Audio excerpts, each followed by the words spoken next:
Well, here with His Holiness Hazrat Mirza MASROOR Ahmad, thank you so much for joining us here in Calgary and being here. First and foremost, I have to ask you, I know a lot of your followers are probably asking you or wondering what was going on. I'm sure you were watching TV. What was your reaction to last night's election? You see, even Americans were not expecting this result. So, but for the last few days, you could predict that this may happen. Because then there were 50-50 chances for both of them to win. It was not like it was in some few days or few weeks before. So it was somehow surprising, but not that much. There are millions of Ahmadi Muslims around the world. Can you foresee a good working relationship between yourself and the White House and Donald Trump moving forward?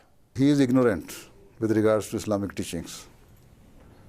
Had he known the true teachings of Islam, he would not have said all these things.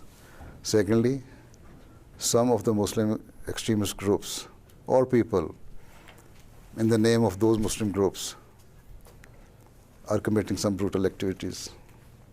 So his reaction might be the natural reaction, but instead of searching for the true teaching of Islam and asking somebody what they are doing is actual the teaching of Islam, he plainly started abusing Muslims and Islam all across the world, even living in his own country. You see, there are some few thousand of Muslim extremists who are committing all these brutalities. And 1.6 billion people are not doing this thing. So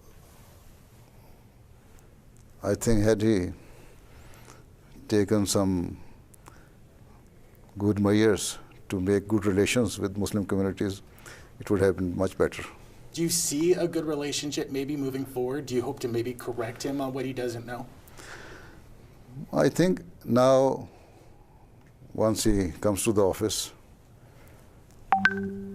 he will also try to understand what true Islam is, because that was the election campaign tactics, and now is going to rule the government.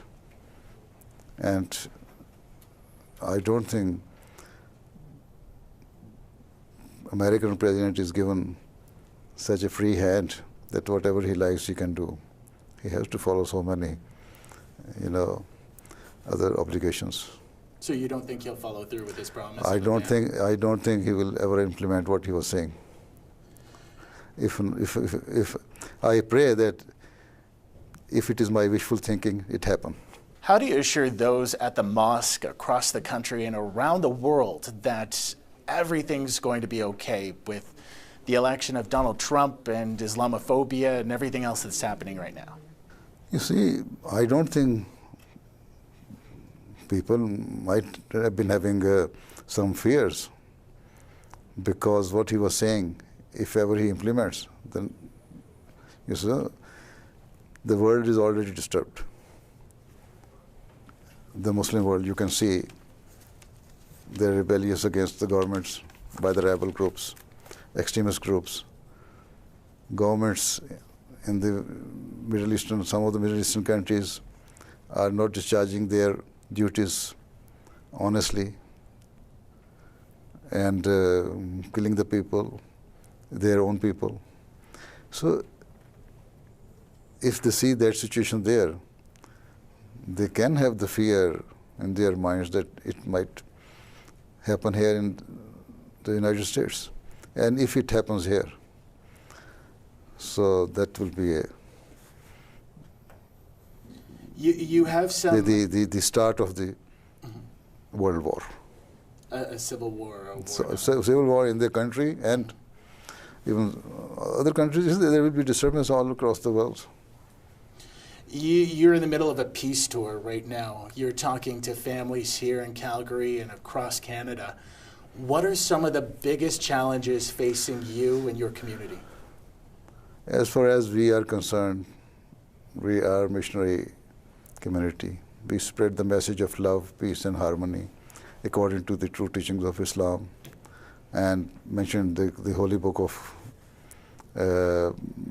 Muslims, that is Quran. And we are law-abiding people. We do not retaliate in the way we are being treated. Even there is a law against us in Pakistan, enacted in 1974, declaring us non-Muslims, stopping us from so many activities, and it was further reinforced by the martial law regime in 1984. And that says that we cannot name our children even as Muslim name their children. We cannot profess even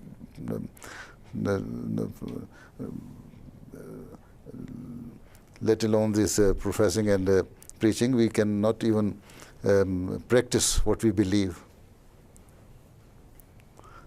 Right? So even then, we never retaliated. We never reacted in the way we were being treated there by the so-called clerics there.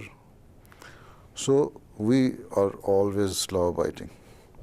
If we live here, we shall live peacefully. If we felt that we cannot live here under these circumstances, we shall migrate. Where? That Allah knows. But I don't think the present day, the situation of the present day world is such that any of the big power can afford to behave in this manner, that you disturb your citizens to leave the country. So is it that anti-Islam sentiment by some leaders and ISIS, does that make a challenge for you in trying to get the word out of peace? The challenge in the sense that whatever the brutalities or atrocities they are committing, it defames the name of Islam. And we are the only community who is standing in the front to refute all what they are saying and just remove all the doubts because of their behavior from the minds of the people in the West. So the challenge is that we have to work harder than before to spread the true message of Islam. We've seen some cases of Islamophobia, very sadly, some in Calgary, parts of Canada, and all across the world. Yes. Why do you think that is? Is it ignorance? That is ignorance, and because of their vested interests of those extremist groups and some of the clerics. They have misconstrued the true teaching of Islam and true teaching of the Holy Quran.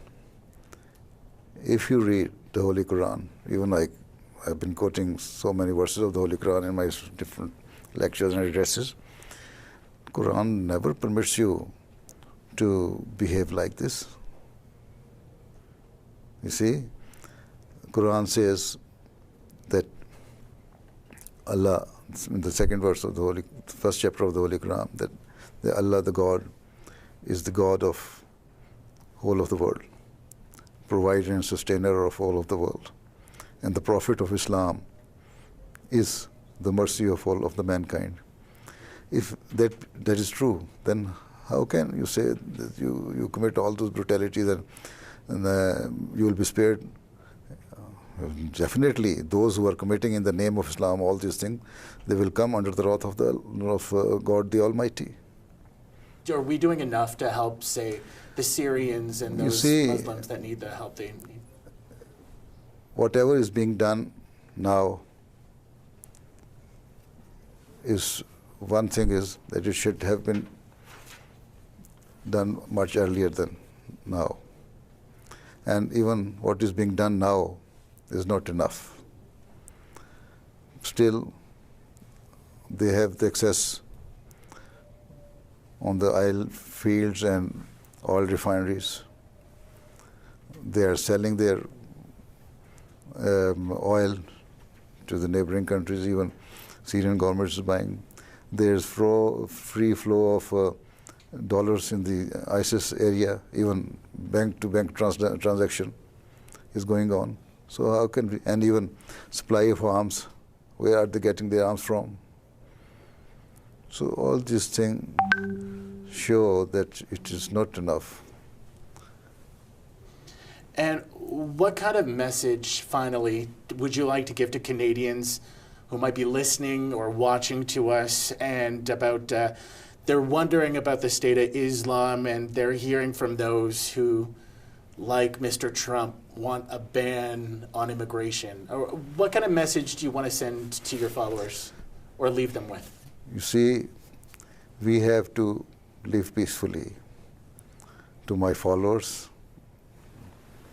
as far as our followers, the Ahmadi Muslims are concerned, as I have already said, we always live peacefully. And we believe in mutual understanding and, living amicably with each other. So this is always my message. Even I deliver this message in my sermons to the community members, that is listened to in all across the world through our channel, that we should never raise, or we should never stand up. We can raise voice as long as the law permits us, but we should never raise or retaliate in a manner which is not going according to the law of the land. Your Okay? Thank you. Thank you. Thank you.